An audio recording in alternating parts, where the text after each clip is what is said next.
What's up everyone, Lion Roar here, and we have a brand new legendary hero in Gemstone Legends. It is VELES. So of course, I'm going to do a full breakdown.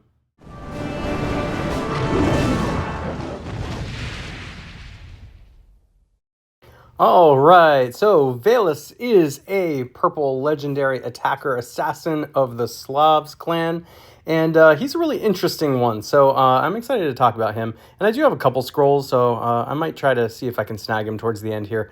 But just taking a look at the base stats here, the attack stat looks really good. The defense stat is normal. HP is fine too, but attack is really what stands out to me there. The speed stat is a little bit above average, so I do like to see that.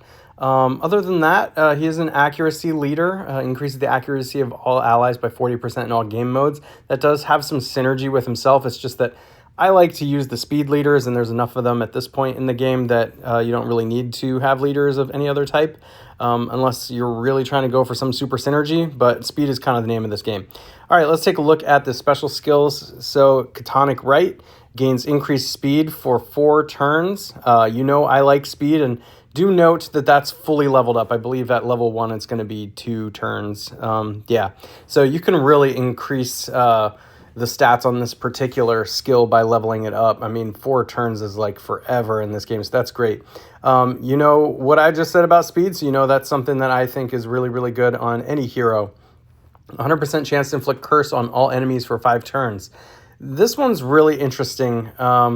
Because it's one of the few ways in this game you can actually take positive statuses away from your opponents. So, and there are just so many statuses like that. Something like this is extremely valuable because oftentimes when you see things like curse in this game, it's only for like a target enemy. But this is for all enemies, and 5 turns is a long time. And so if he keeps going off, of course, he's just going to keep layering this on as well. So you can really keep the opponent at bay, the entire team. 100% chance to inflict silence on all enemies for 2 turns, so they're not able to use their special skills. Man, if you can just crank the speed up and put curse and silence on all enemies, you can really keep them from being able to play. You just get underneath them and then you win, basically. Man, I haven't even read the rest of the text yet.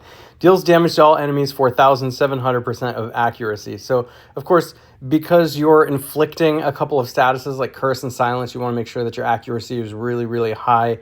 The problem with this is, of course, if they're going to have any kind of like ability to keep statuses off of them from you.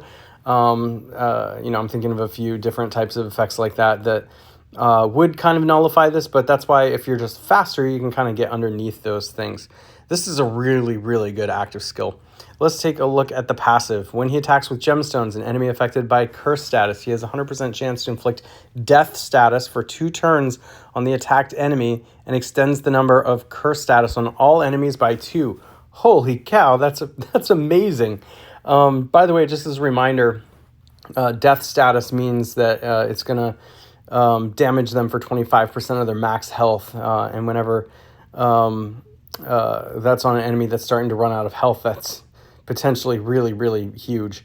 And the fact that you're now just extending curse even longer, like they're not going to be able to do anything. Every 2 enemy deaths, he has a 100% chance to inflict death status for 2 turns on the enemy with the lowest HP. Goodness gracious. So yeah, once he gets rolling, he's just going to potentially take the whole team out by himself. He's going to keep him from playing, and he's just going to take them all out. You basically just have to build a team with him that's going to keep him alive. All right, so the rest of the passive skill. For every enemy affected by death status, he increases his accuracy by 30. And then, of course, when you level up the entire skill, you get a mana gain increase by 1. So he's looking really, really good. This is an exciting hero. So I wish you luck if you're going to try for him. I only have a few scrolls here, but I am going to try my luck because you don't know unless you try to spend your scrolls to see if you can get them. So I got a rare there. Another rare. And another rare. So I didn't get him. But good luck to you if you're going to summon him. That's the epic. There's our legendary VELES. let me know if you do get him, if you're going to use him, especially like I said, he's going to work best on a team where basically you just center the whole thing around him because he can do everything. He can keep the opponent from playing. Then he's just going to pick them all off one by one, which is pretty amazing. The only thing he doesn't have going for him is healing, and so you might want one potentially healing type of hero on the team. Otherwise, I would just do a whole lot of speed increase types of things and protection so that they can't deal with just him. But he could be good even on offense or defense. So really, really exciting hero. If you enjoy videos like this, make sure to like, subscribe, and hit that bell notification, and I will catch you in the next one.